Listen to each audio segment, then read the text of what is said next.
Deixa eu ver, eu também tô. Oi, gente, estamos agora ao vivo. Quero primeiramente desejar boa tarde para todos e fico muito agradecido pela presença de vocês. E quero hoje apresentar daqui a pouco, né, dois pesquisadores que vão nos ajudar a entender melhor como que a ciência, né, pode ajudar nos momentos atuais de pandemia, né? Qual é a contribuição, que são várias. Mas queria primeiro falar também, gente, incentivar, e quem puder depois, quando acabar, ver outras lives, outros depoimentos, trabalhos de alunos. Nossa Facebook da escola tem muita, muita coisa mesmo. E depois ficar tudo gravado, quem quiser rever, né? Então, só quero desejar essas boas-vindas para todos e quero também apresentar os pesquisadores que vão falar, né, direitinho no trabalho, que vão contribuir, né, que primeiramente eu quero passar para o Marcelo, pesquisador Marcelo, e que possam aproveitar, né, ao máximo. E muito obrigado mesmo, fico muito honrado de estar participando aqui com vocês. Muito obrigado mesmo. Vou passar para o Marcelo, pesquisador Marcelo, ele vai explicar melhor quem ele é, que eu não sou bom, ele vai falar melhor. Obrigado. Obrigado, professor Francisco. Obrigado. Queria agradecer a todo, né, a toda a comunidade escolar, né, do Nação Rubro-Negra pelo convite. Muito feliz, né, a gente ter esse momento de estar conseguindo falar sobre ciência para tanta gente, né, para diferentes faixas etárias, de diferentes, né, níveis da escolarização. Então, eu sou Marcelo, né, como o Francisco apresentou, eu sou formado em ciências biológicas, eu sou biólogo, mestre e doutor em ciências biológicas, né? E atualmente eu tenho coordenado um laboratório chamado LabDec, que é o Laboratório de Divulgação Científica e Ensino de Ciências, né, no Cefet, aqui no Rio de Janeiro, lá no Maracanã. E atuo também em outros dois programas de pós-graduação, né, na Bioquímica Médica e no Núcleo de Tecnologia para a Saúde da UFRJ, Universidade Federal do Rio de Janeiro. Então, eu falo aqui em nome de todo o laboratório, de todos os pesquisadores, que com certeza estão junto conosco nesse momento, assistindo a live, acompanhando a live, que é uma equipe muito coesa, uma equipe bastante produtiva e muito amiga. Então, assim, eu estou me sentindo em casa, literalmente, né, vendo várias pessoas já entrando, dando boa tarde, sejam todos muito bem-vindos, né, e agradeço mais uma vez a todos da escola, à direção, aos professores, por esse convite. É um prazer estar com vocês.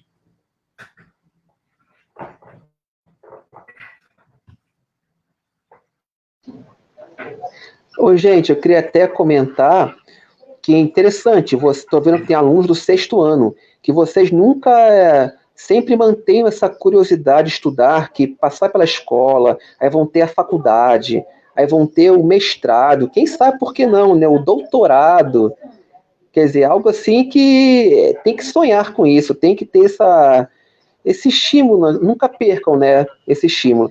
Vou passar agora para outra pesquisadora também do laboratório, ela vai ficar melhor do que eu, a, Regi, a Fernanda Denel, por favor. Ela queria que ficasse um pouco bem quem é, onde está, que nem falou, onde está pesquisando, onde estudou, assim, o que levou, né, também os dois a serem atualmente esses pesquisadores, que poderão ser qualquer um de vocês no futuro, que estão agora assistindo com nossos alunos, né, no futuro poderão também ser pesquisadores, entender o que é nessa pesquisa, né, e para que serve, qual será a contribuição. Vou passar para ela falar melhor, explicar um pouco mais. Obrigado, gente. Boa tarde a todos e boa tarde a todas. Muito obrigada pelo convite. Eu sou a Fernanda, sou jornalista e escolhi me especializar em ciência. Então, essa é a minha... Né, eu comecei a estudar o jornalismo, que eu sempre gostei, também gostava de ciência, mas depois que eu comecei a entrar na faculdade de jornalismo, eu fui vendo o quanto que eu gostava, aí eu fui procurando justamente as matérias que tinham a ver com ciência, né, escrever as reportagens, as matérias que tinham a ver com ciência e tudo mais, e acabou que hoje em dia eu estou no lugar certo, porque eu trabalho com ciência, né, e posso contribuir como jornalista. Então, eu trabalho com o professor Marcelo, né, eu faço lá um estágio, que a gente chama de um estágio pós-doutoral, E o dia que vocês quiserem também visitar a gente, tudo, é só entrar em contato. Quem sabe um dia vocês não fazem uma visita lá no laboratório, né? E com certeza, como o Francisco falou, né? Com certeza, pode ser qualquer um de nós, né? Pode ser um cientista, né? E a gente vai falar um pouquinho sobre isso ao longo dessa live. Muito obrigada. Então, gente, maravilha. Eu vou começar aqui também com as perguntas dos alunos, mas também vou aproveitar e falar um pouco também, que eu estou começando o mestrado, mas iniciei agora, então começou em março, tem a pandemia, né? Então, mas eu também quero chegar lá. Fico muito parabenizado. Eu vou começar então com as perguntas dos alunos. Ex-alunos maravilhosos que fizeram coisas maravilhosas. Deixa eu ver aqui, só um segundinho. Ô, gente, olha aqui.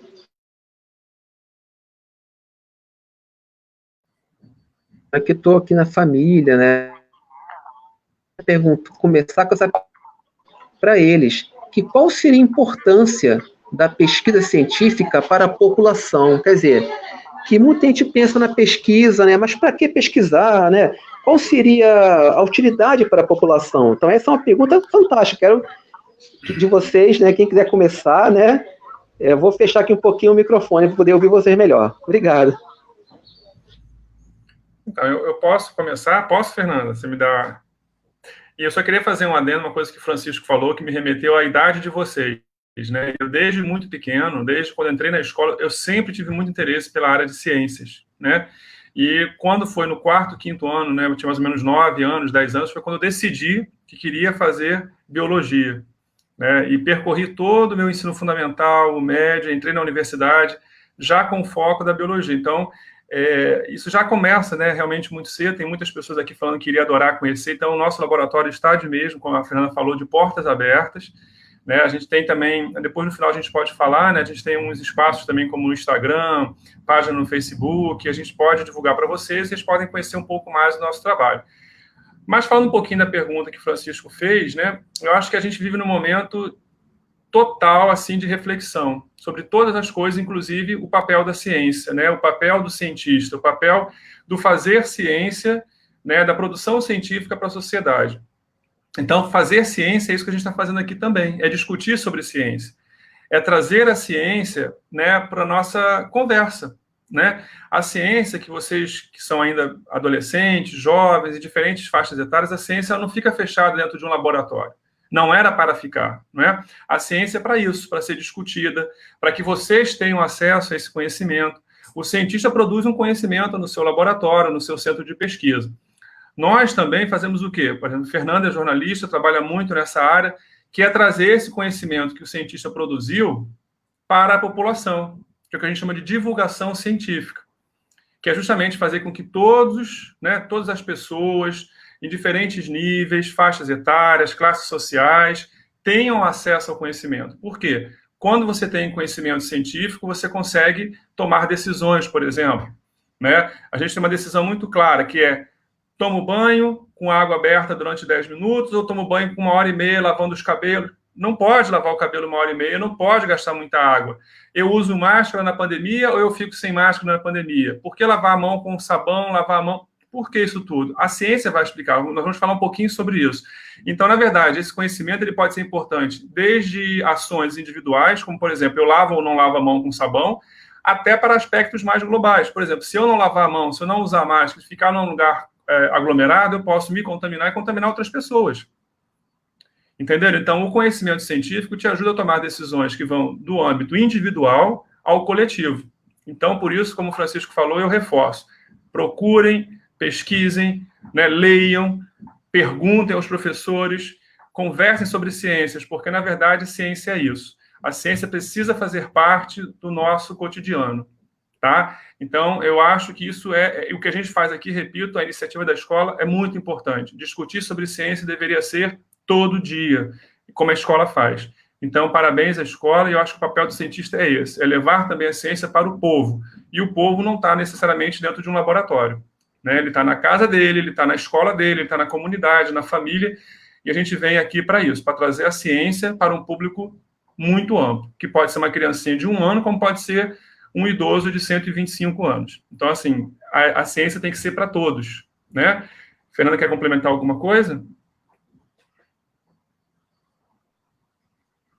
Não, eu acho que é isso mesmo. A ciência tem que ser para todos, né? E a gente tem que estar, assim, atento, né, para o papel que a ciência desempenha, né, na sociedade. E a ciência não é uma coisa separada da sociedade. Ah, aquele cara ali é um cientista, então ele vive num mundo à parte, totalmente separado da gente. Não, né? Então, dentro da ciência, a gente vai ver também muitas coisas. Um pouquinho mais à frente, a gente vai ver um pouco mais como a ciência funciona e tudo mais, né? Mas, principalmente, a ciência é feita por nós, por quem quer fazer ciência. Existe uma maneira de fazer ciência, né? Que a gente vai ver um pouquinho aqui. E a ciência é feita por todos nós. Então, não é uma coisa isolada, né? A gente acabou de abrir o nosso laboratório, né? E vocês vão ver que é um laboratório que assim, é uma sala, né? Não tem nenhum equipamento maravilhoso de ponta. Não, e a gente faz ciência, né? Não é só aquele cara com aquela roupinha branca, aquele jalequinho que faz ciência. A ciência, né, está no nosso dia a dia. Então, é importante a gente perceber também onde é que a ciência está, né? E, gente, eu vou aproveitar, eu esqueci de falar, essa pergunta que eu fiz a primeira foi da Ana Clara, que é nossos alunos, né? Agora eu vou aproveitar e perguntar a do João Pedro. Ele quer saber como que a ciência se organiza no combate às doenças. Coisa que já estava achando que já ia até falar aquela hora do método científico, como isso é interessantíssimo. A pergunta agora é do João Pedro, como a ciência se organiza, né, para combater as doenças, não só a pandemia do coronavírus, mas eu entendi assim, as doenças em geral. Mas, lógico, hoje em dia, a mais importante é essa, né, nós estamos enfrentando. Então, vou deixar aqui a pergunta. Obrigado.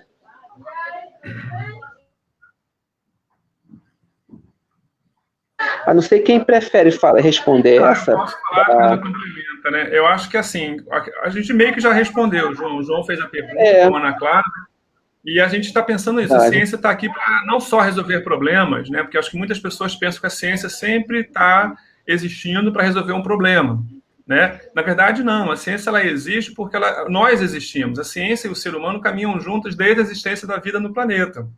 Então, fazer ciência não é só, como a Fernanda falou, ir para um laboratório, colocar um óculos, né, como se fosse um robô, frio e calculista, e viver ali. Não, a ciência é o que a gente faz, né? Então, a ciência ela existe também para, obviamente, ajudar a melhorar a qualidade de vida, né, a avançar nos recursos tecnológicos, não é? A buscar, por exemplo, ciências médicas, né, remédios para algumas doenças, mas também tem outras ciências, tem as ciências sociais, por exemplo, que discutem as relações entre os seres humanos, a parte mesmo, né, social, do convívio, né, o respeito, discute questões ligadas à ética, à moral. Então, são diferentes tipos de ciência, mas todas são ciências. E, na verdade, por exemplo, no tema que a gente está falando hoje, que é a questão da pandemia, eu acho que tem um exemplo muito clássico. A ciência nos ajuda a entender, por exemplo, por que eu não posso ficar num lugar com muitas pessoas sem máscara, sem ter os cuidados mínimos. Isso a ciência tem que explicar. Então, eu peço encarecidamente a todos que estão aqui, eu vejo aqui que tem alguns pais, aos alunos meus estão aqui da universidade, todos, a gente precisa ouvir o que a ciência fala.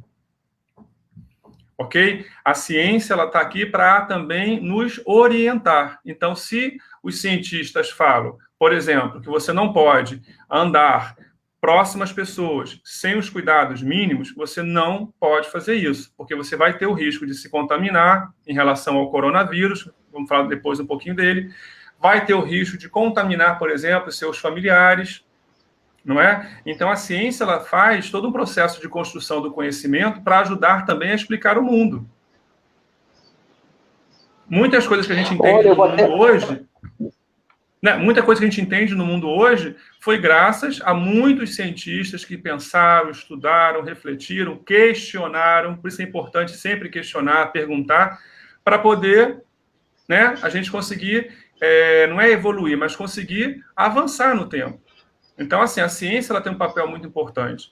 Não só, repito, a ciência médica para a saúde, mas a ciência política, a ciência social, né, as ciências exatas, por exemplo, né, que determina algumas questões na matemática, química. Então, assim, toda ciência tem um papel importante. E para vocês, pré-adolescentes, algumas crianças e adolescentes, a ciência foi como o Fernando falou, vocês também poderão, daqui a alguns anos, entrar numa universidade e fazer ciência. Então, no contexto da pandemia, eu acho que é isso, professor. Desculpa interromper, que apareceu assim agora a mensagem, desculpe se eu errar o sobrenome, é Tiago, acho que é Rossmann. Ele perguntou agora, achei interessantíssimo, uma pergunta que muitas vezes não se faz, o que é ciência? Ele perguntou assim, o que é ciência? E perguntou depois outra coisa que eu esqueci agora. Mas é o que você está falando agora, que a ciência não é só a pessoa do jaleco, né? É até jornalismo, é uma ciência, tudo é uma ciência, o pensamento, né? Então, eu penso assim, pelo menos, mas se alguém quiser complementar, eu adorei essa pergunta que surgiu agora aqui na tela, eu aproveitei e estou aqui perguntando, como seria, o que é ciência?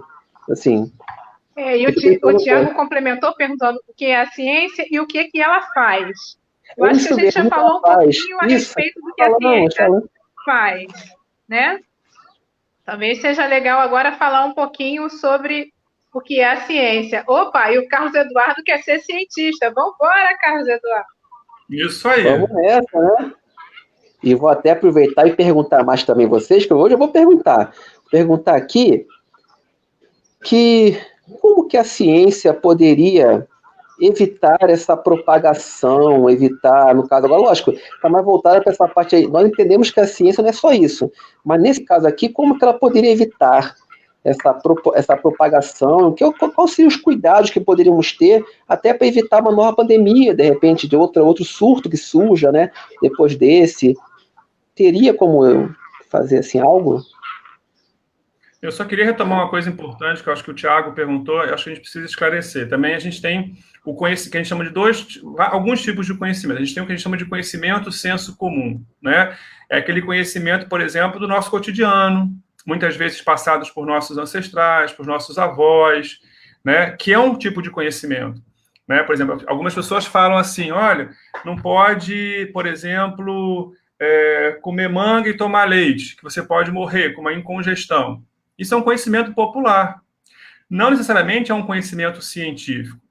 A ciência, ela tem também um caráter muito interessante, que ela produz conhecimento, mas que a gente chama de maneira sistematizada. Ela tem normas, ela tem métodos, né? Ela organiza as informações, ela discute essas informações, ela pensa. Então, na verdade, o cientista é isso, né? Ele muitas vezes parte do conhecimento senso comum, que é o que a gente fala no nosso dia a dia, e vai para o conhecimento científico, que é aquele conhecimento que é muitas vezes comprovado, testado, experimentado, reformulado, não é? Para tentar explicar algumas coisas que o nosso dia a dia exigem de nós. Então, assim, a ciência vem com essa também, ela surge com essa necessidade de explicar fatos, situações do nosso cotidiano, porém, com caráter sistematizado, organizado. Oi, desculpa, um parênteses. Oi, Cristiane, quanto tempo? A Cristiane foi minha aluna no mestrado e eu vi aqui agora quanto tempo. Não foi me orientando, mas fez uma disciplina, eu fui, né, da banca dela. Muito bom, Cris, te ver aqui de volta. Enfim, então, assim, o cientista, Tiago, é isso, né? É aquela pessoa que reflete sobre a realidade, sobre os fatos que estão no nosso cotidiano. E não só em pandemia, como o professor Francisco falou, não é, Fernando? Isso. E uma coisa que é fundamental para um cientista é exatamente isso que vocês exercitaram com a gente aqui, mandando essas perguntas para a gente responder na live, que é a curiosidade. É você pensar sobre aquilo que você vê, é você procurar entender por que isso acontece dessa maneira e não de outra maneira. Porque o mundo está posto aí, né? Mas por quê? Por que isso acontece? Por que se eu jogar uma coisa no chão, a coisa cai? Podia ficar flutuando, né? Então, são essas perguntas de estranhar o que parece muito óbvio e muito natural, são essas as perguntas que movem os cientistas, né? E é muito importante vocês continuarem fazendo perguntas como essas que vocês fizeram para a gente, porque foi um prazer a gente preparar essa live com as perguntas de vocês. Cristiano, a gente já vai responder a tua pergunta de quais são os critérios de segurança no laboratório de pesquisa, tá? A gente teve que organizar a live de acordo com os temas das perguntas, então a gente está chegando lá, tá bom? Guilherme, a gente já viu que o celular é do seu pai, né? O seu pai é o Tiago, então quem perguntou sobre o que é a ciência foi o Guilherme. Guilherme, espero que esteja respondida aí a sua pergunta. E lembra da curiosidade. Olha, gente, tem uma pergunta aqui que eu estaria até mais para frente, mas eu acho que vale a pena falar agora, que estava falando do erro. Depois eu vou procurar quem foi que perguntou. Mas perguntou assim, eu não vou achar agora assim de cara, mas perguntou assim, e se der errado? Pois é, eu acho que Eu talvez queria se a também gente comentar pudesse deixar essa mais para o final, junto com aquelas do laboratório mais de final, né? segurança, e como é que eu faço para ser cientista, porque a gente tinha pensado uma estrutura mais ou menos assim, ó. Nesse primeiro momento, a gente conversaria e falaria exatamente isso que a gente está falando. Os alunos estão ansiosos, que bom, né? Sinal de que está muito boa essa live. Então, que a ciência é feita por gente igualzinha a nós, né? E faz parte da nossa sociedade. Oi, professora. A professora que trabalhou com os alunos, uma das listas de perguntas chegou. Oi, professora. Boa tarde.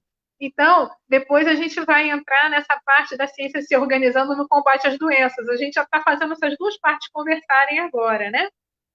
E daqui a pouquinho a gente vai falar sobre a ciência do coronavírus e depois a gente falaria sobre a vacina e terminaria com essa ideia de se eu quiser ser cientista. Vocês acham que é uma boa maneira da gente conversar? Porque a gente já está com 20 minutos, né, de conversa, está sendo super bacana. É só mesmo para a gente otimizar um pouco o tempo, né, e poder ter certeza de que a gente vai responder todas as perguntas, não só as que vocês mandaram, mas como as que vocês estão mandando agora. Tudo bem? Vocês topam? Dão um ok aí? Ai, gente, eu espero conseguir. Falei tudo que eles. Vamos lá, vou prosseguir aqui. Em uma pesquisa científica, quais são as maiores preocupações dos cientistas? Nossa, as maiores preocupações. E pergunta mais o aluno, depois vai ter o nome dele. Os pontos mais importantes para nortear as pesquisas. Foi o João Pedro que perguntou essa. Quer dizer, vou até repetir aqui. Quais seriam as maiores preocupações do cientista e qual o ponto importante para nortear, né, essa pesquisa? É a pergunta do João Pedro. Então, eu acho que uma coisa importante que todo cientista, seja das ciências humanas, ciências sociais, né, ciências exatas, ciências da natureza, é uma palavra-chave, que é a palavra ética. Né? Então, nós temos que ter muito cuidado, né? Mesmo as pesquisas que não envolvem seres humanos, acima de tudo, a palavra ética, o respeito, né? Isso aí, com certeza, a gente aprende em casa, aprende na escola e aprende também fazendo pesquisa. Então, uma das preocupações é não querer ter, por exemplo, passar por cima de todo mundo para poder ser o primeiro cientista a descobrir alguma coisa e, na verdade, muitas pessoas morreram por um erro seu, não é? Muitas pessoas tomaram medicação enganosa ou erradamente porque você queria ganhar o sucesso e ter a fama, né? Nem que com isso as pessoas morressem. Então, assim, uma coisa que qualquer cientista tem que ter em mente, uma preocupação é cuidar da vida. Seja a vida humana, seja a vida de outro animal qualquer, seja qualquer ser vivo, até um micro-organismo, até um micro, né, bem pequenininho, tem que ter cuidado. Então, acho que uma grande preocupação com qualquer pesquisador deveria ter nas suas pesquisas é esse cuidado ético, o respeito e, obviamente, sempre buscar, né, não só soluções, mas procurar o bem-estar da população. Não é? Oferecer à população qualidade de vida melhor, né? Ofertar, de repente, se for necessidade, um medicamento que vai ajudar para a cura ou tratamento de uma doença, não é? Repensar as relações que as pessoas estabelecem entre si. Então, assim, o cientista tem que ter essa preocupação, é pensar no outro. O outro tem que ser, sim, a prioridade na minha pesquisa. Então, eu acho que esse, na minha opinião, né, é o que a gente vivencia muito na academia, né, na ciência, é o respeito ao outro. Como a Aline está falando aqui, respeito e ética sempre. Eu acho que isso, independente de ser cientista, professor, porteiro do condomínio, doméstica, é o respeito. E o cientista tem que trazer isso também para dentro do seu laboratório. Eu queria complementar também, assim, essa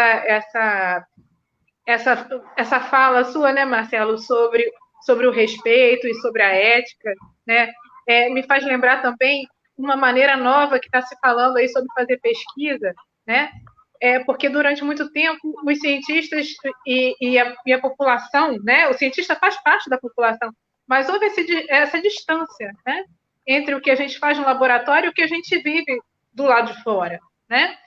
Então, eu acho que uma das grandes preocupações também do cientista, né, poderia ser fazer isso que a gente está fazendo agora, conversar mais, né, com as escolas, com a sociedade, para poder saber até do que a sociedade está precisando, porque é exatamente isso que você estava falando, né, das pesquisas. Às vezes a pesquisa é voltada só para mim, para o meu interesse.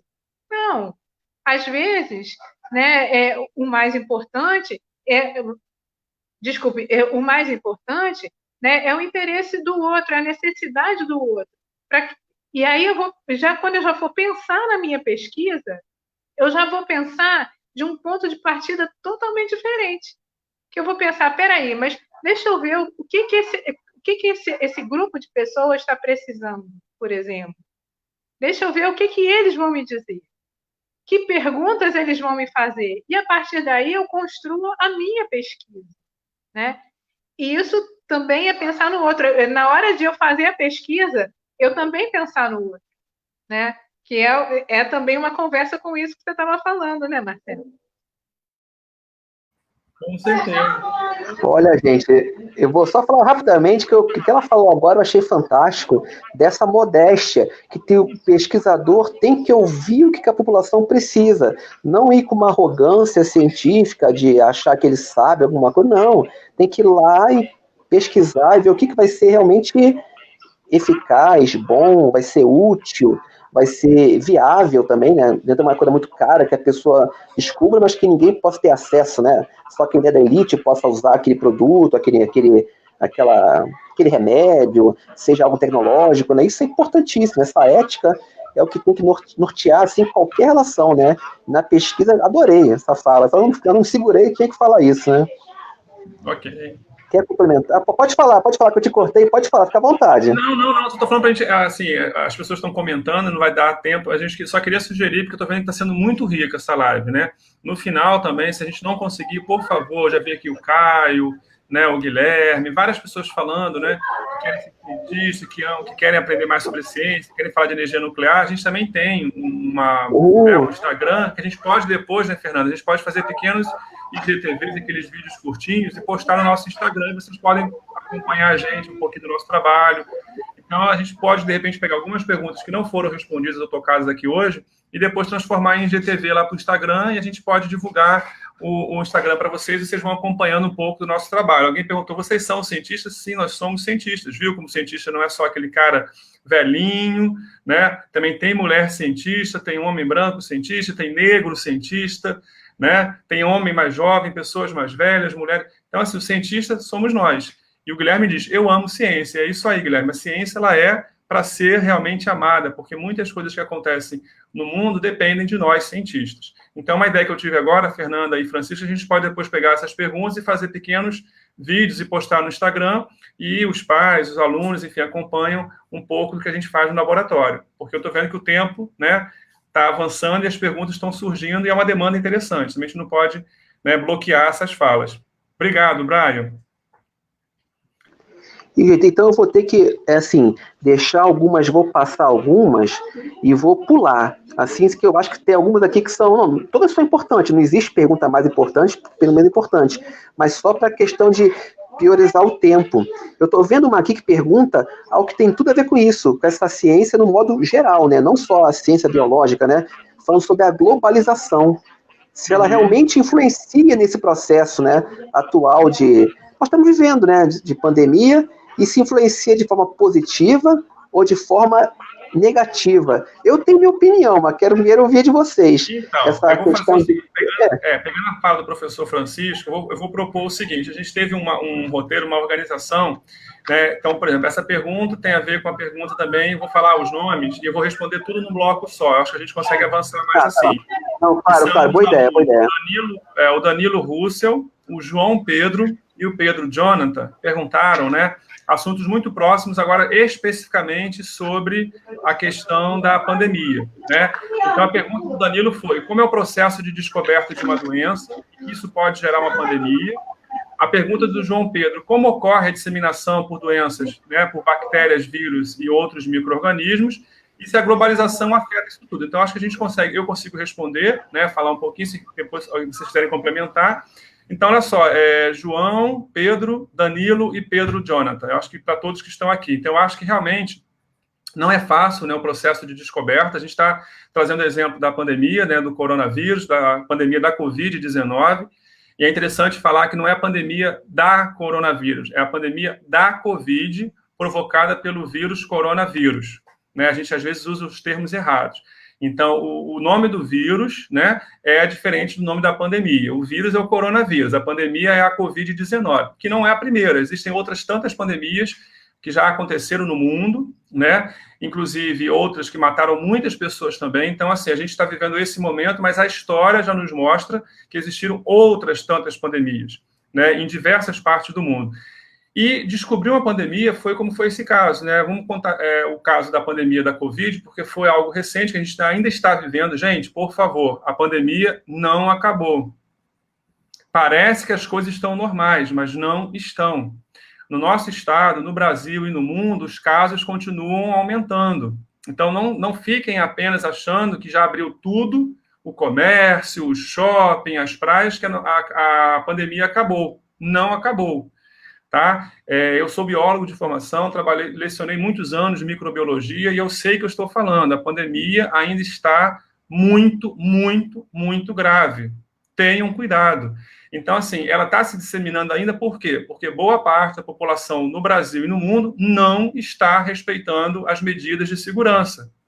Não usam máscaras, não lavam as mãos com sabão, não ficam aglomeradas. Então, assim, a descoberta em si, muitas vezes, não é simples, porque os casos começam a aparecer, quando a gente vê, acontece no Brasil. Começou na China, dizem que no final de dezembro, mas alguns estudos mostram que foi antes de dezembro, e no Brasil chega no final de fevereiro, início de março, e também dizem que já aconteceu antes. Então, assim, não é muito fácil descobrir uma pandemia, a não ser quando os casos começam. Assim, o que é uma pandemia, né? A pandemia é um caso de doenças, né, quando ela se espalha por vários continentes. A gente tem dois nomes, que é a endemia, né, e tem outros nomes, vou só explicar esses dois. Tem a endemia e tem a pandemia. A pandemia significa que uma doença se espalhou por todos os continentes, ou seja, praticamente todos os países, né, têm esse contágio. Então, assim, para descobrir uma pandemia não é tão simples. Nesse caso específico, tem-se a ideia de que foi naquela cidade, né, Wuhan, na China, a partir de algumas coisas que aconteceram lá, mas que, na verdade, a gente não sabe quando foi o início verdadeiro disso. Então, assim, na verdade, a pandemia é descoberta quando os casos começam a aparecer. Infelizmente, nesse caso, alguém colocou aqui, o Tiago, que é o Guilherme, a gripe espanhola. Pois é, então, assim, descobrir uma pandemia só acontece mesmo quando os casos já estão muito avançados, muitas vezes. E aí depois se propaga para o Brasil, para o mundo todo, porque tem a ver com aquela pergunta do Pedro, que diz da globalização. Por um lado, a globalização é muito boa. Nós estamos aqui hoje, na pandemia, falando pela internet, fazendo live com vocês, porque os processos tecnológicos de globalização nos permitiram isso. Nós falamos com pessoas no Japão simultaneamente, que eu estou falando com vocês aqui, porque a tecnologia e a globalização permitiram. Mas, por um lado, a globalização aproximou demais os países. Então, as pessoas transitam demais com avião, não é? Entre os países mais próximos, com carro, às vezes com trem, não é? Com ônibus. Então, esse processo de globalização, na verdade, aproximou ao mesmo tempo muitas pessoas, e nesse momento de pandemia isso é um agravante. Né? Porque, por exemplo, aqui no Brasil a pandemia veio porque algumas pessoas vieram da Europa, alguns dizem que foi da Itália, né, de um país europeu, trazendo o vírus, e se espalhou da forma que foi. Imagina, em 5 meses, mais de 3 milhões, de contaminados.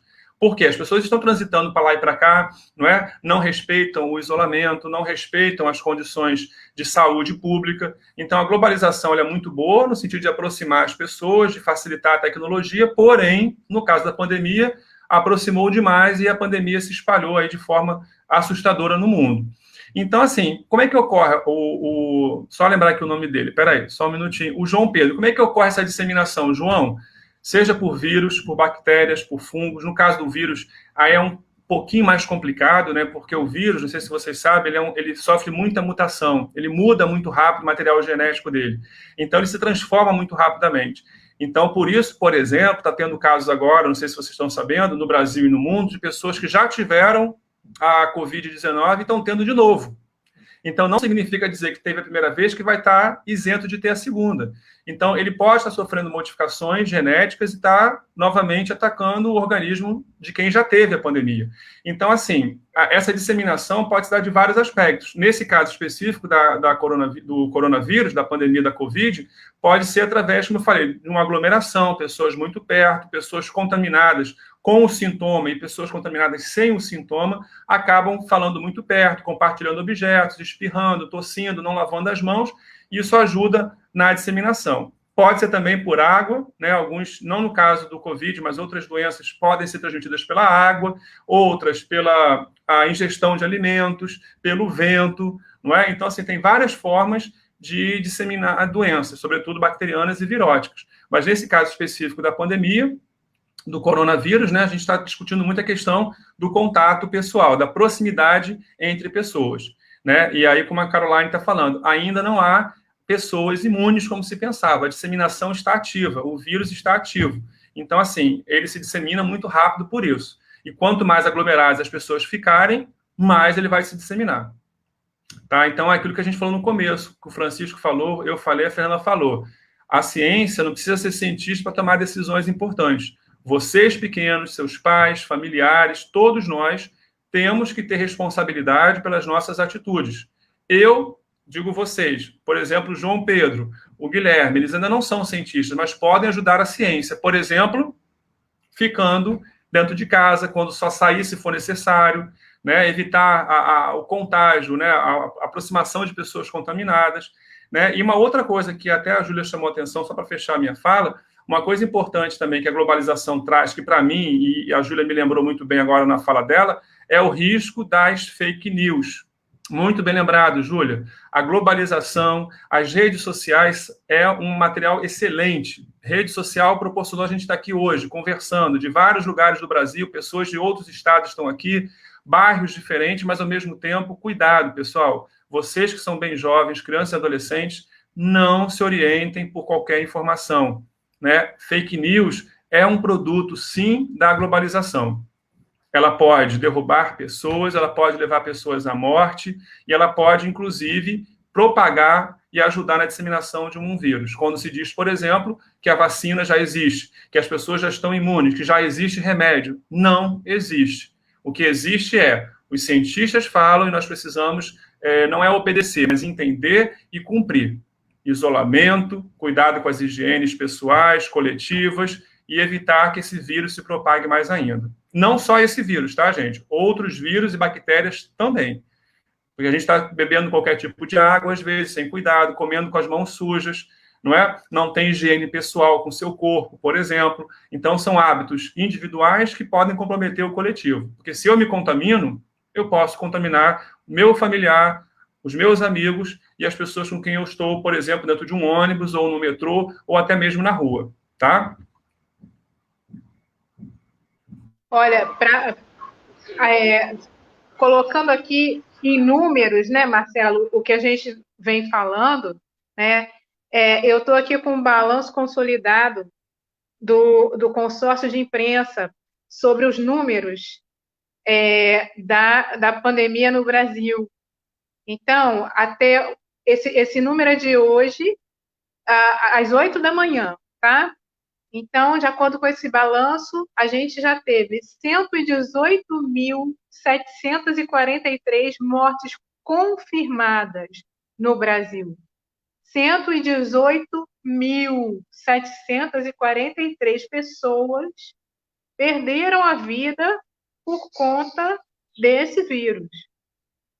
Ora, se a gente for pensar, né? Quantos estádios do Maracanã dá isso? Pessoal que gosta de fazer conta. Muitos. E olha quantos casos confirmados. 3.765.011. Então, será que é igual a uma gripe comum? vou deixar a pergunta para vocês responderem, para vocês mesmos, né? E vocês já fizeram a gente pensar pra caramba aqui, hoje é nosso papel fazer vocês pensarem também, né? Tá, deixa eu aproveitar que você falou agora, e alguém também colocou que já teve fake news, uma live. Eu tenho que aproveitar e fazer até perguntas em bloco, né? Para poder, eu entendi, para ser mais rápido, fazer assim, para dar tempo de a gente discutir tudo que for possível, para depois deixar você falou da Instagram, né? Colocar, vai ser excelente. Mas deixa eu aproveitar aqui e perguntar em bloco. Aqui as perguntas, que tem até a ver uma com a outra.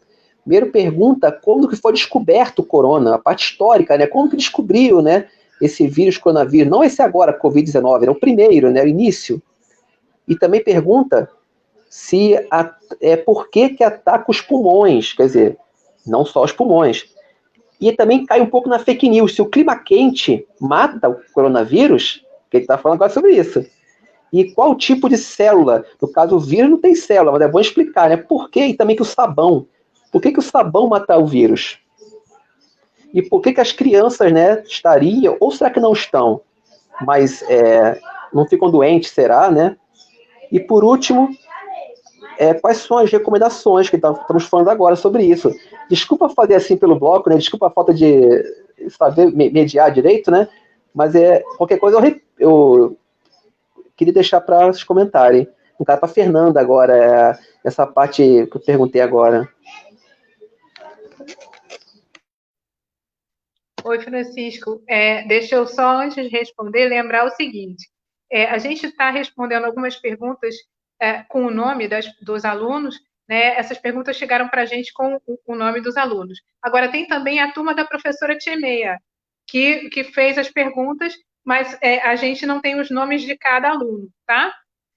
E eu não sei se tem alguém aqui do CIEP 405, ministro Santiago Dantas, mas eu acredito que a professora Joyce esteja por aqui, né?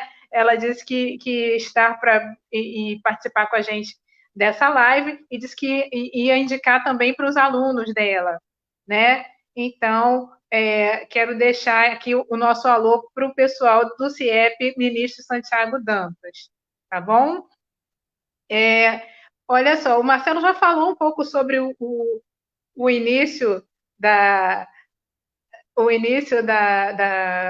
como começou, né, essa história. Então, eu só vou adicionar uma coisinha. Assim, né, a gente sabe que ela começou na China e os médicos começaram a perceber que as pessoas estavam morrendo por uma pneumonia estranha que eles não conheciam muito bem. Então, houve um médico que deixou os pacientes dele de quarentena, né? Ele percebeu que tinha alguma coisa diferente, ele avisou os outros, né? E, enfim, e o que aconteceu foi o seguinte: ele avisou, né? Mas não foi levado muito a sério. Depois ele avisou para num chat de médicos e tudo, e ele recebeu uma repreensão a esse respeito. E depois ele voltou a trabalhar e, infelizmente, ele faleceu de coronavírus.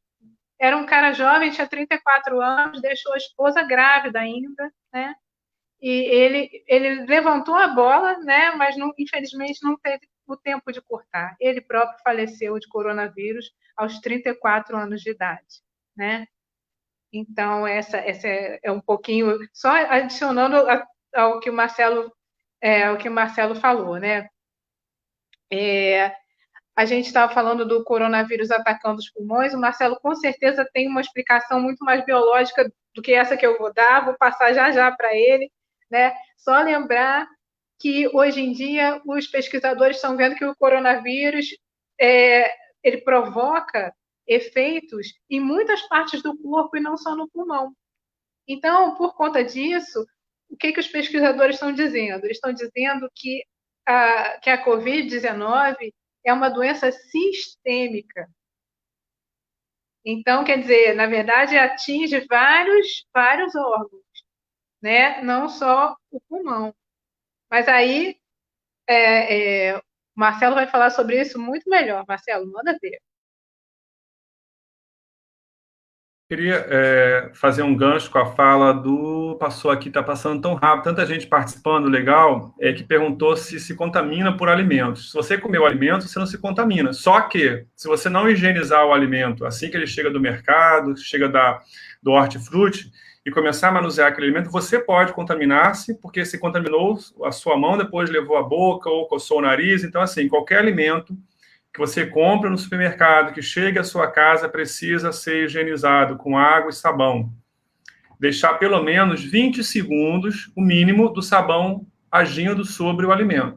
Aí sim, depois que você passar esse tempinho, você vai lavar o sabão, tirar o sabão do alimento, você pode manusear, comer uma fruta, se for o caso, até mesmo para fazê-lo cozido. Então, assim, o alimento em si, ele não contamina, mas se você não souber manuseá-lo, você pode sim se contaminar, tá? A questão do pulmão, né, é porque como o coronavírus ele faz parte de uma família, né, ele tem vários, digamos assim, entre aspas, parentes próximos. Então, assim, ele faz parte de uma história familiar. E todos os seus parentes próximos, né, da sua família, eles têm uma característica muito comum, que quando a gente se infecta por eles, geralmente vem, né, pelas vias nasais, aéreas, né, eles vão se justamente a alojar, vai contaminar, vai se propagar e vai afetar as vias aéreas. Então, a gente chama de vias aéreas superiores, que é a parte da cabeça, e também brônquios, bronquíolos e o próprio pulmão. Isso no começo se sabia, né? Então, é um tipo de vírus que acaba, né, deixando mais debilitado, mais fraquinho a parte aérea, tanto a aérea superior como a aérea inferior, que seria a parte dos pulmões.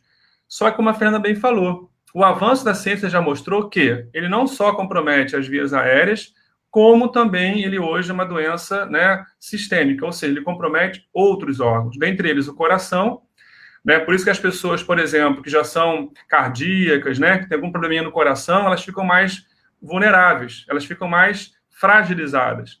Então, na verdade, hoje, né, ele compromete toda a parte sistêmica, o corpo como um todo, principalmente o pulmão e coração.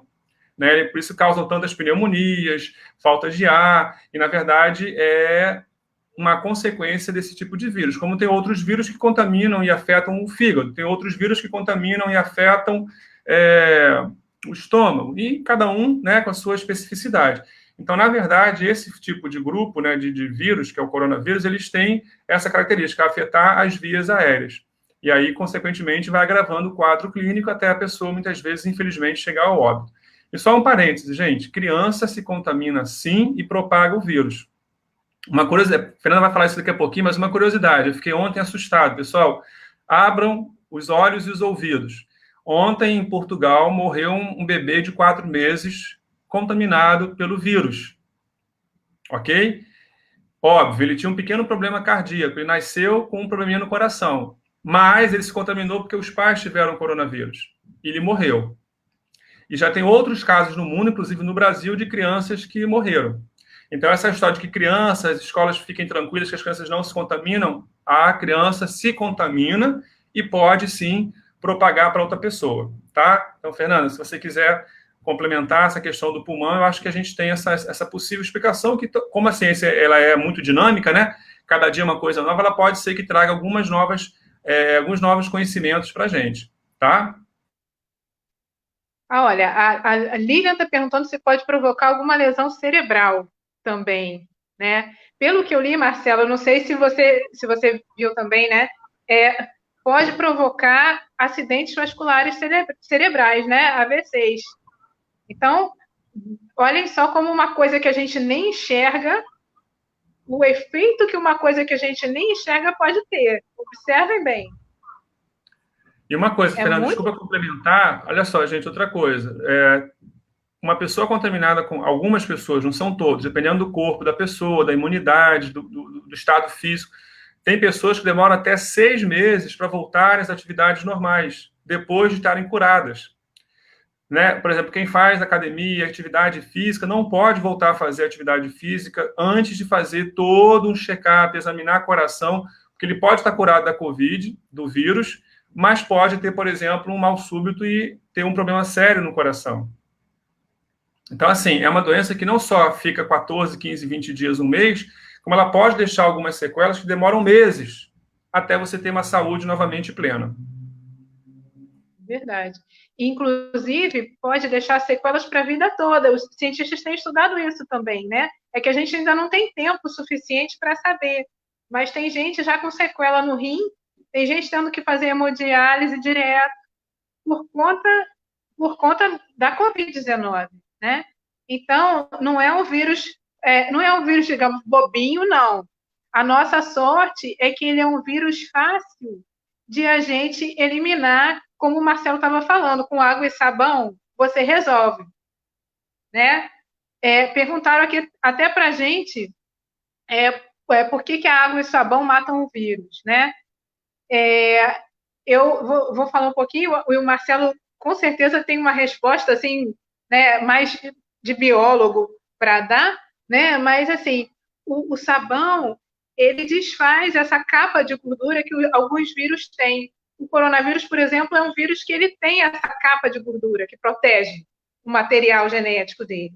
Então, o sabão desfaz essa capa. E até uma coisa legal para vocês verem na aula de química. Fala com a professora de ciências ou professor de química quando vocês forem conversar sobre isso. É muito interessante. Então, alguns vírus têm essa capa de gordura. O sabão desfaz essa capa de gordura, né? No vírus, por exemplo, essa capa de gordura chama envelope, né? Então, digamos que o sabão desfaz o envelope, né? Ele rasga esse envelope. Marcelo, você quer complementar? Quero sim, Fernanda. E até pegando a fala do outro Marcelo, que é um aluno aqui, não falou qual é a série dele. Marcelo perguntou como é que o processo do coronavírus no corpo. Uma coisa importante, não sei se ficou muito claro, na verdade, qual é o principal sintoma, né? Ou um dos principais sintomas que leva àquela aflição é a falta de ar, né? Que todo mundo deve ver na televisão, falar que as pessoas vão para o respirador para poder melhorar a sua oxigenação. Na verdade, o que o vírus faz? Uma vez que você se contamina, ele vai, né, afetar, não sei se vocês vão lembrar das aulas de ciências, a gente precisa de muito oxigênio no corpo, né? E troca também gás carbônico. A gente, né, absorve bastante oxigênio e joga para fora o gás carbônico, correto? Esse processo é que mantém, por exemplo, a nossa frequência respiratória, a gente está vivendo, o coração batendo, as células estão todas, né, funcionando. O que o vírus faz? Ele vai atrapalhar esse processo de troca de oxigênio e gás carbônico. Ou seja, a pessoa contaminada com o vírus, ele vai ter uma dificuldade de absorção e as células ficam com menos oxigenação. Então, um dos sintomas mais emergenciais é a questão de quê? A falta de ar, porque você fica com uma baixa concentração de oxigênio no teu corpo, e como é que o médico vê isso? Ele vai medir e vai ver lá que você tem uma baixa quantidade de oxigênio no sangue. Tá? Então, um dos efeitos do vírus é esse no corpo.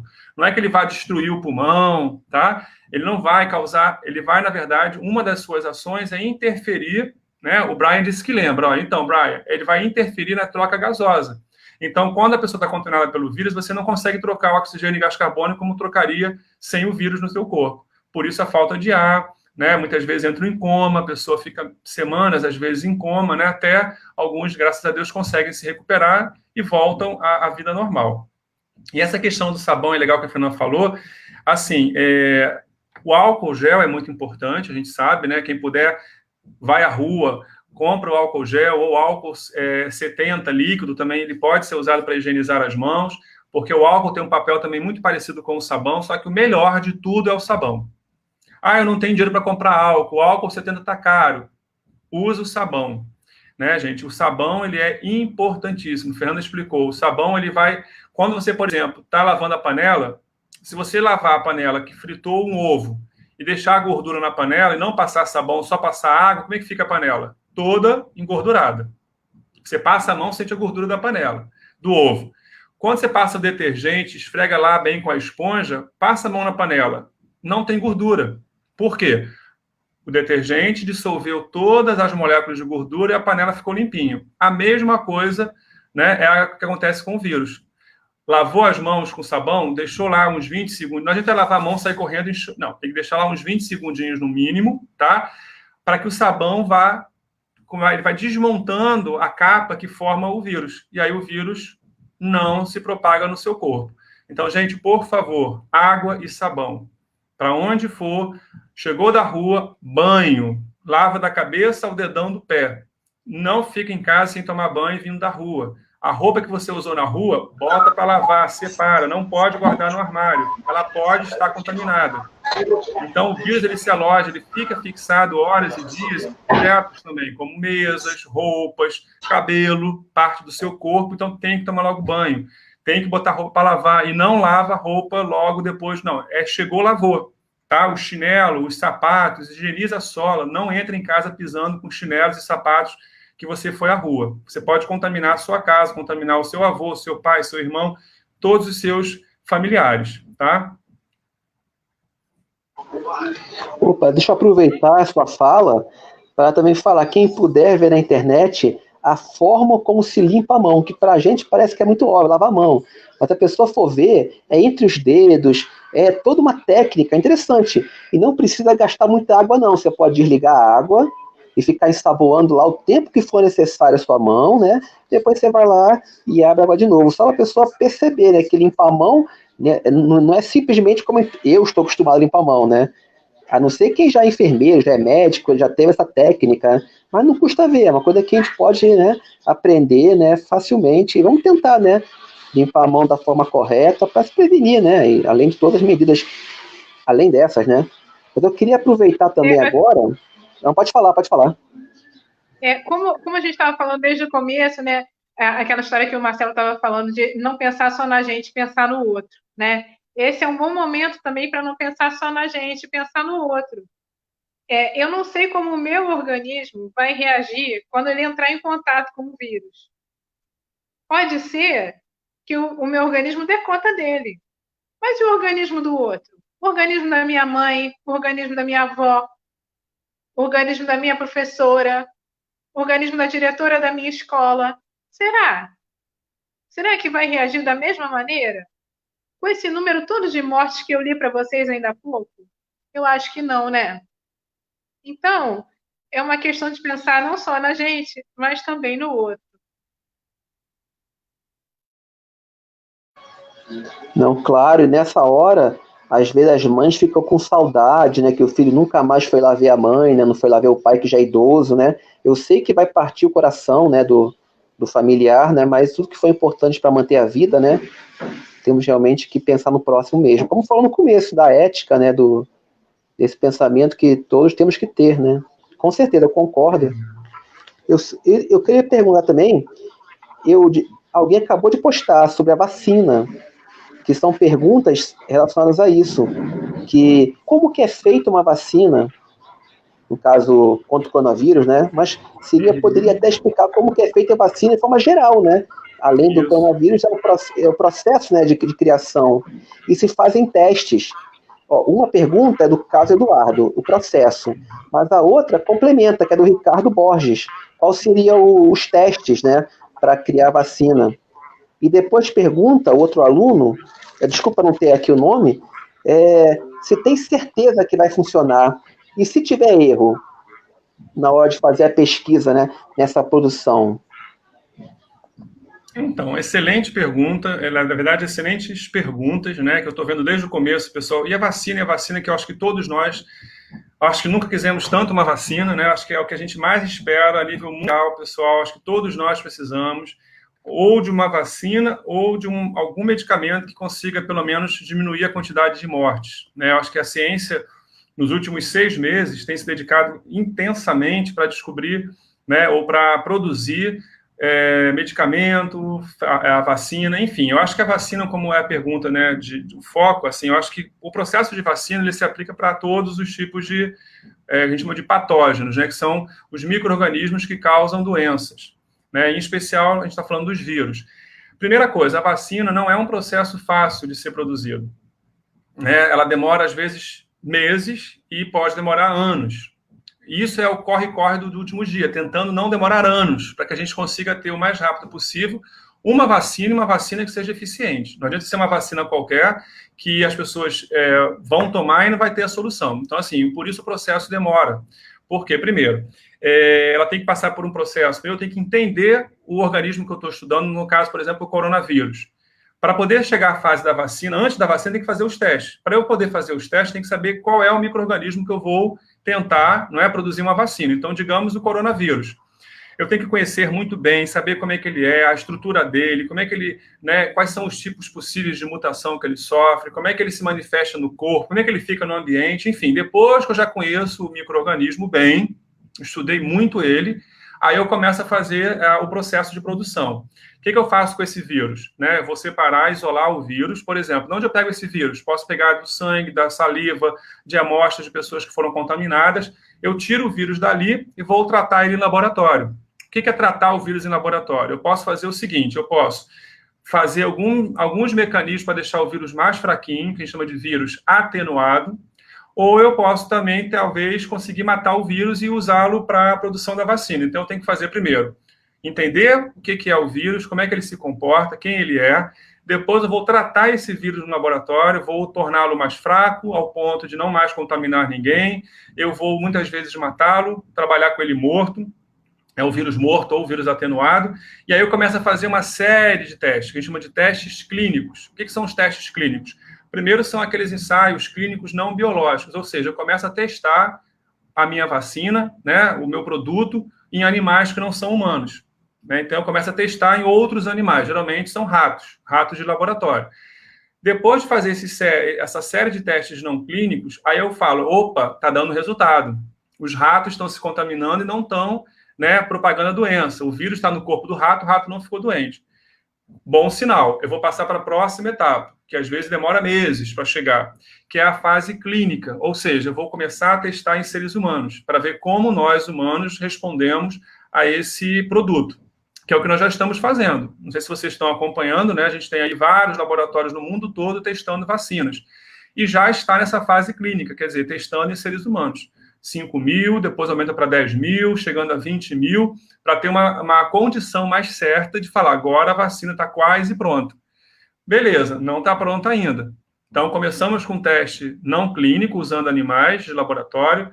Deu certo, passamos para a fase clínica, usando seres humanos em várias quantidades, durante várias semanas, replicando, ou seja, fazendo várias vezes a mesma aplicação para ver se o resultado é legal. O resultado foi legal, a vacina se mostrou eficiente. Posso vacinar a população? Não.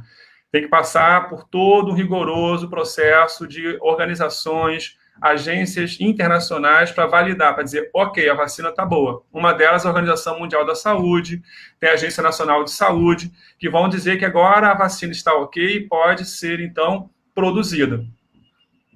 E aí, como eu falei, esse é um processo muitas vezes lento. Por quê? Vírus, lembrem, vírus é mutante, ele pode ir mudando conforme o processo vai acontecendo. Então, assim, esse caso específico do coronavírus, a gente está tendo um recorde. Em 6 meses, conseguiu fazer coisas que antes se fazia em 2 anos.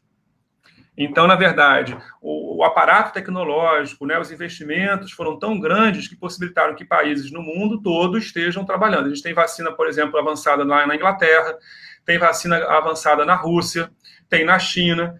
Temos o privilégio aqui no Brasil, especialmente o Rio de Janeiro, gente, nós temos cientistas brilhantes aqui no Brasil, em especial aqui no Rio de Janeiro, na Fundação Oswaldo Cruz, não sei se vocês conhecem, ali em Manguinhos, estão, assim, garantindo que nós, brasileiros, teremos uma grande amostragem de vacina. Tem o Instituto Butantan, em São Paulo. Então, assim, nós somos, nesse momento, privilegiados, muito mais que outros países da América do Norte, da Europa, da Ásia, porque a gente tem 2 grandes, importantes centros, Fiocruz e o Instituto Butantan, que vão reproduzir a vacina assim que ela ficar pronta. Então, assim, esse é o processo. E a gente está tentando correr contra o tempo para que isso saia o mais rápido possível. Não pode sair vacinando agora sem ter a certeza de que todas as etapas foram cumpridas e que a vacina realmente não vai trazer consequências. Por exemplo, pode a pessoa vacinar e ter uma sequela, um efeito colateral e até vir a morrer. Então, a vacina é perigosa se ela sair de maneira, né, sem ser testada, sem ser aprovada. Então, por isso, todo esse tempo, esse rigor todo, para que quando ela chegue na gente, a gente tenha condições de quê? De receber, o corpo vai começar a produzir os anticorpos e neutraliza o vírus, você não tem a doença. Tá? Isso que a vacina faz. Você recebe o vírus morto ou fraquinho no seu corpo, com a vacina, o seu corpo cria uma resposta imunológica, cria anticorpos. Quando você tiver contato com o vírus, o que acontece? O teu corpo vai lá e mata o vírus. Você não tem a doença.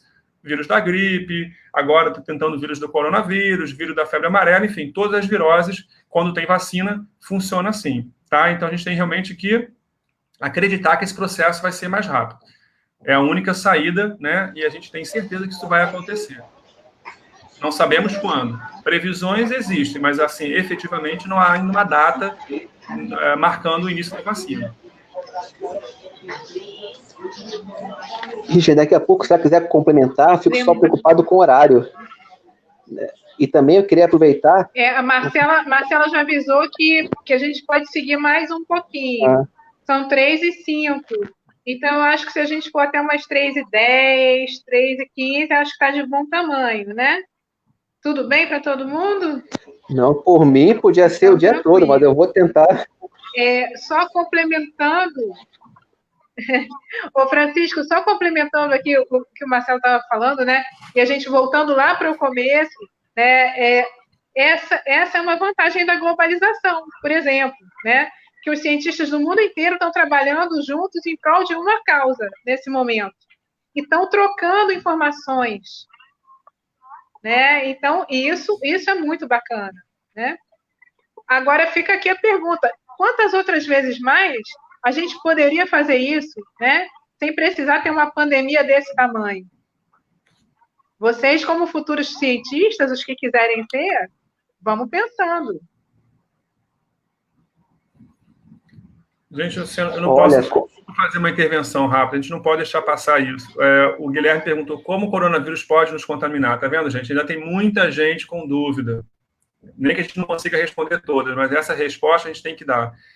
Guilherme e todos que já têm dúvida. A vacina, algumas pessoas colocaram aqui, vacina não tem como ainda e tal. Então, enquanto não tem a vacina, a única forma da gente prevenir... Olha, gente, não tem remédio, não tem vacina, não tem tratamento, né? O que a gente tem que fazer, então? Prevenção. E a prevenção envolve o quê? Repito, não vou cansar de repetir. Higiene com as mãos, lá como o Francisco bem lembrou, lavar bem as mãos, deixar o sabão agir, lavar direitinho as mãos, não botar a mão na boca, na rua, não coçar nariz, máscara. E a máscara tem que ser trocada, não pode usar a mesma máscara o dia inteiro, porque ela vai começar a ficar cheia de contaminação ali, vai piorar a sua saúde. Evitar ir à rua só por necessidade. Não é? Respeitar as orientações dos cientistas e médicos. Enquanto não houver vacina, isso é o que a gente tem, é a prevenção. Então, Guilherme, a contaminação se dá assim, pessoas falando muito perto uma da outra, sem respeitar um distanciamento mínimo de 2 metros, não é? Ficar muitas pessoas num espaço fechado, ali alguns minutos, em poucos minutos você pode se contaminar.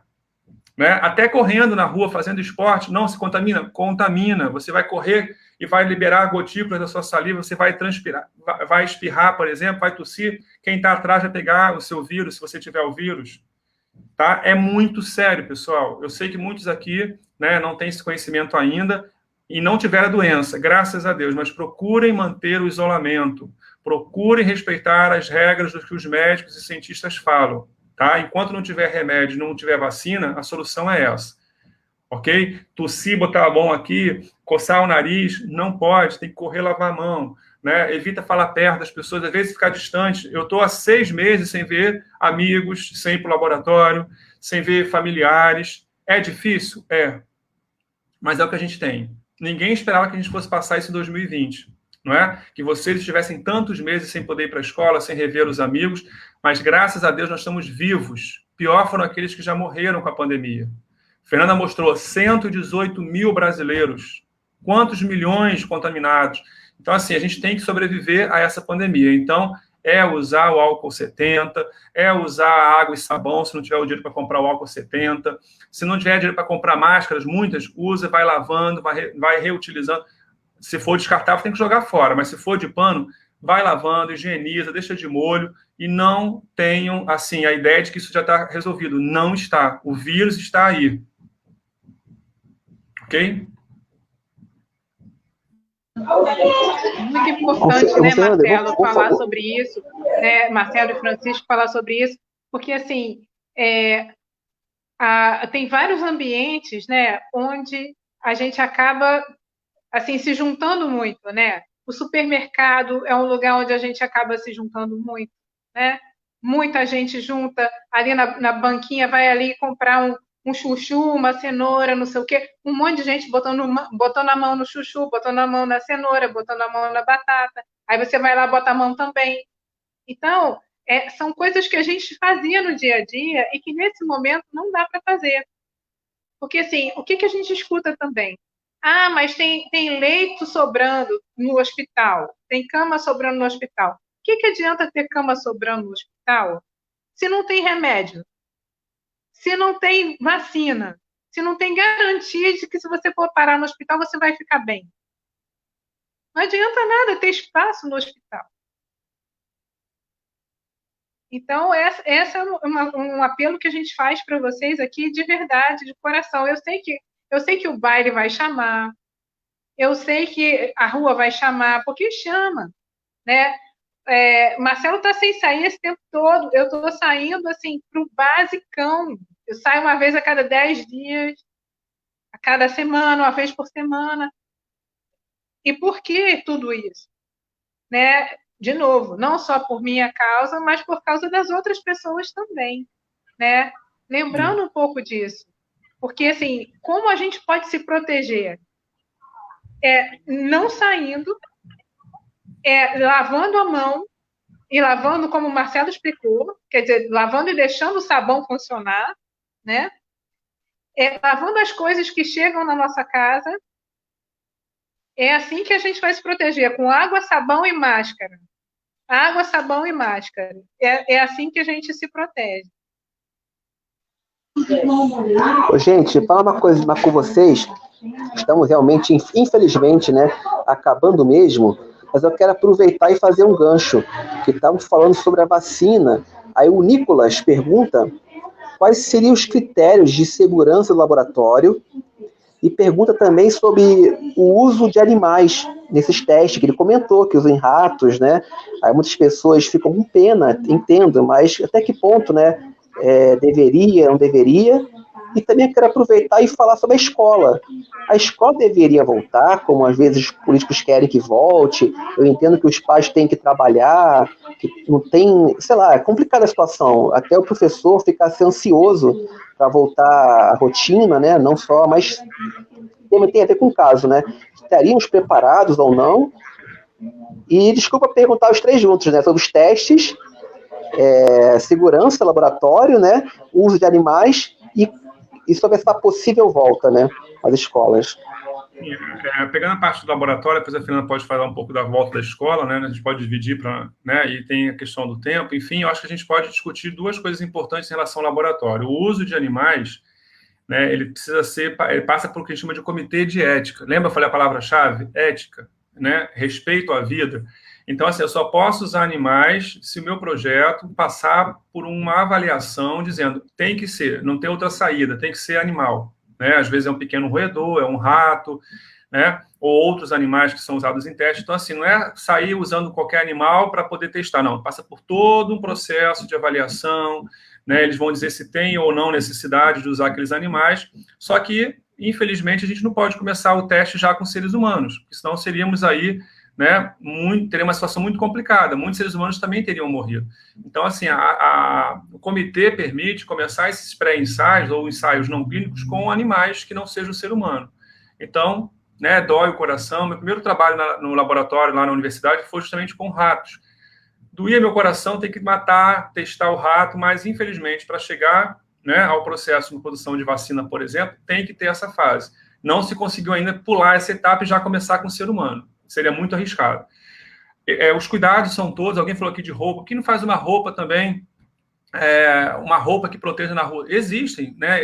Existem roupas apropriadas, né? Que seriam capas que vão da cabeça aos pés, né? Para quem trabalha em laboratórios, quem manipula com pacientes doentes. Mas imagina a gente sair na rua, todo mundo com aquela capa da cabeça aos pés. Não dá, né? Então, assim, tem roupas específicas para laboratórios, para os médicos, enfermeiros que trabalham com, né, a gente chama de linha de frente. Então, existe todo esse cuidado para evitar, e ainda assim se contaminam. Quantos médicos morreram, quantos enfermeiros estão contaminados e também morreram. Então, assim, gente, o vírus está aí e é para a gente ter cuidado. Algumas pessoas colocaram aqui que realmente não vai à rua e tem que ter o cuidado. Alguém colocou, acho que foi Caroline, a máscara, como eu falei, é de 2 em 2 horas. Não adianta ficar o dia inteiro com uma máscara, nem adianta, gente, por favor, é o que eu mais vejo, usar a máscara aqui, ó. A máscara para cobrir o nariz. A máscara para ficar no queixo, para fazer de enfeite, fingir que é um acessório, não. A máscara tem que ficar aqui, ó, cobrir toda essa parte. Né? E não é ficar tirando a máscara, que essa sua mão contamina a máscara. Né? Então, assim, todo esse cuidado também tem que ser tomado. Em relação à escola, eu acho que é um assunto que a Fernanda pode, né, a gente pode até fechar com essa discussão, porque está todo mundo querendo voltar, gente. Professor querendo voltar, aluno querendo voltar, diretores, mas tem que ter, aí a Fernanda pode falar, com cuidado. Isso. Essa semana, a volta às aulas em São Paulo também estava bem movimentada, né? E ontem o prefeito de São Paulo disse que, por enquanto, não tem como. Por quê? Porque ele testou os estudantes, né? E ele descobriu que tinha muita gente assintomática, que é uma coisa que a gente falou ligeiramente lá atrás, quando a gente falou das crianças e tudo, né? Às vezes a pessoa já teve contato com o vírus, né? Tá com ele ali, sem saber estar transmitindo, mas não está sentindo nada. Então, encontraram muitas crianças nessa situação em São Paulo. E com base nisso, o prefeito resolveu não reabrir, pelo menos por enquanto, né? Aqui a gente não tem teste ainda, então não tem nem como saber quantos de nós já tivemos contato com o vírus. E ao longo dessa live a gente vem falando dos efeitos que esse vírus pode trazer. Eu acredito que vocês conheçam pelo menos alguém a essas alturas que, infelizmente, já tenha contraído o coronavírus, que já tenha, no mínimo, ficado doente, né? Eu espero que vocês não conheçam ninguém que tenha falecido por conta de coronavírus. E se vocês conhecem, eu sinto muito, de coração. Então, essa é uma questão, né? Assim, para a gente pensar junto. Por quê? Né? Porque nós somos cidadãos. Já. Vocês não são cidadãos do futuro, não. Vocês são cidadãos agora também. Então, cabe a nós pensar. Será que, olhando para isso que a gente está vendo, olhando para esses números que a gente está vendo, será que é hora de fazer uma coisa que a gente sabe que aumenta a propagação do vírus, que é a famosa aglomeração? Será que é hora? Vamos pensar, né?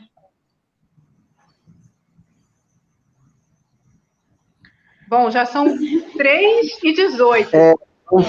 Acho que a gente já pode ir encerrando, né? Vamos né? encerrar. Eu só queria fazer uma observação. Deixar o Instagram, contato. Isso. Eu acho que assim... Pode fazer, claro. E assim, e foi muito legal, gente. Foi muito melhor até do que eu planejei, do que eu pensei. Foi tudo natural, muita gente falando. Fernanda se colocou politicamente, não é? As pessoas estão se colocando. Acho que é um assunto que requer reflexão no âmbito político, no âmbito social, no âmbito científico, né? Então, o assunto é assim mesmo. E aí a gente, obviamente, respeitando as opiniões, mas a gente tem que ter um olhar científico. Não é que a ciência ela sempre acerta, ela também tem falhas.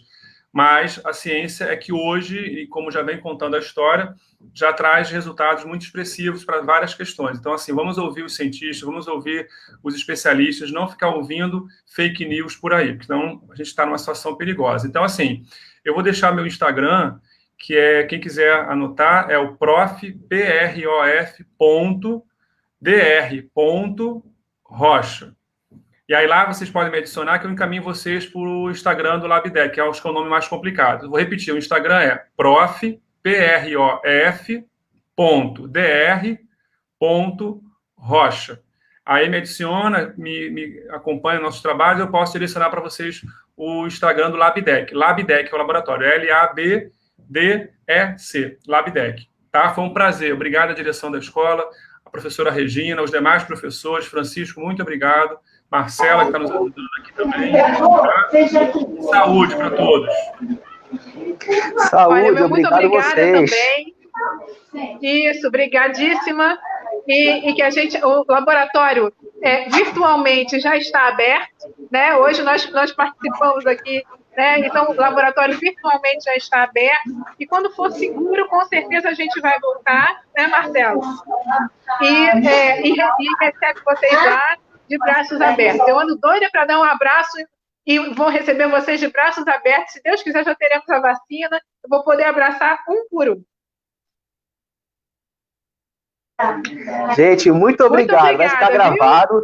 Quem quiser ir lá voltar para pegar o Instagram, tá gravado, gente. Tá lá gravado, volta de novo.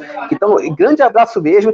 Desculpe qualquer coisa aí, que foi a primeira vez que eu participei de uma live, me enrolei todo. Imagina, mas gostei muito de vocês. Graças a Deus. Obrigado. Obrigado a vocês. Foi um prazer. Foi um prazer. Muito obrigado mesmo. E obrigada aos alunos que mandaram as perguntas para a gente e trouxeram tanta coisa boa. Muito obrigada. Obrigado futuros cientistas. Com certeza. Pois é, muito obrigada. Vão fazer suas faculdades, vão fazer seus mestrados no futuro. Deus queira que, se continuarem assim, vão longe. Diferentes, como ser humano, e pessoas éticas, né? Isso aí. Verdade. Entre a ética não pode dar. Tchau, valeu, obrigado. Tchau. Obrigada, gente.